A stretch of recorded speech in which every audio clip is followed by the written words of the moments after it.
Hello guys, welcome to my channel. நேற்று என் சேனலை first time பார்க்குறீங்க, எங்கள் சேனலை சப்ஸ்கிரைப் பண்ணுங்கள்.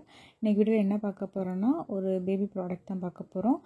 செபாமேட் பிராண்ட்லேருந்து ப்ரொடக்டிவ் ஃபேஷியல் க்ரீம் பற்றி பார்க்க போகிறோம். பேக்கேஜிங் பார்த்தீங்கன்னா இந்த மாதிரி பிளாஸ்டிக்கில் தான் வருது.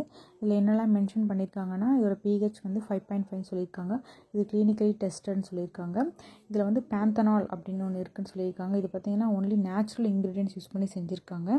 இதில் வந்து ரொம்ப கெமிக்கல்ஸ்லாம் வந்து யூஸ் பண்ணலை. பேந்தனால் பார்த்தீங்கன்னா எங்கெல்லாம் யூஸ் பண்ணுறாங்கன்னா, ஸ்கின் ப்ராடக்ட்டில் யூஸ் பண்ணுறாங்க, ஹேர் ப்ராடக்ட்லேயும் யூஸ் பண்ணுறாங்க.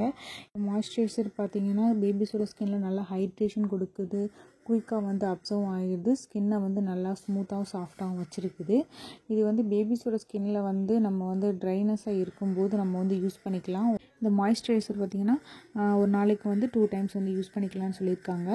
இது வந்து பார்த்திங்கன்னா இந்த பேபிஸ்க்கு வந்து எப்போ யூஸ் பண்ணணும்னா 30 டேஸ் அபோவ் தான் யூஸ் பண்ணணும் அப்படின்னு சொல்லி மென்ஷன் பண்ணியிருக்காங்க. இது வந்து சென்சிட்டிவாக, பேபிஸோட ஸ்கின் வந்து ரொம்ப சென்சிட்டிவாக இருக்கிறதுனால அதனால் நம்ம யூஸ் பண்ணலாம். இந்த மாய்ஸ்சரைசர் பார்த்திங்கன்னா பேபிஸோட ஸ்கின்னில் நல்லா வந்து ட்ரைனஸை வந்து ப்ரிவென்ட் பண்ணி அது வந்து ஸ்கின்னை வந்து சாஃப்டாகவும் ஸ்மூத்தாகவும் வச்சு ஹெல்ப் பண்ணுது. இந்த க்ரீமை வந்து பேபிஸோட ஃபேஸில் எப்படி அப்ளை பண்ணணும்னா, அந்த க்ரீமை வந்து எடுத்துகிட்டு 2 கையிலையும் மசாஜ் பண்ணிவிட்டு அப்புறமா வந்து பேபியோட ஃபேஸில் வந்து அப்ளை பண்ணணும். டைரெக்டாக வந்து அப்ளை பண்ண வேண்டாம். இது வந்து ஜென்டலாக ஒரு மசாஜ் பண்ணும்போது ஈஸியாக வந்து அப்சர்வ் ஆகிடும் ஸ்கின்னுக்குள்ளே.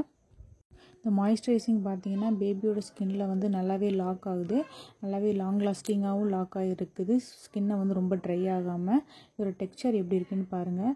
க்ரீமியாக தான் இருக்கும் கொஞ்சம், ஆனால் ஈஸியாக வந்து பிளெண்ட் ஆகி ஈஸியாக வந்து அப்சர்வ் ஆகிடுது. இதோட ப்ரைஸ் வந்து பார்த்திங்கன்னா 708 வரும். 50 ml. பேபிஸ்க்கு வந்து சலைவா அதிகமாக வரும்போது ஸ்கின்னில் வந்து இரிட்டேஷன் இச்சிங் வந்து இருக்கும். அப்போ வந்து இந்த மாய்ஸ்சரைசர் யூஸ் பண்ணும்போது ஸ்கின்க்கு வந்து அந்த இரிட்டேட்டிங் இச்சிங்கும் இல்லாமல் இருக்கும். ப்ரைஸ் வைஸ் பார்க்கும்போது இது கொஞ்சம் காஸ்ட்லி தான், ஆனால் வந்து ரொம்பவே நல்லாயிருக்கு. உங்களுக்கு இந்த வீடியோ யூஸ்ஃபுல்லாக இருந்தால் என்னோடய சேனலை சப்ஸ்கிரைப் பண்ணுங்கள். தேங்க்ஸ் ஃபார் வாட்சிங்.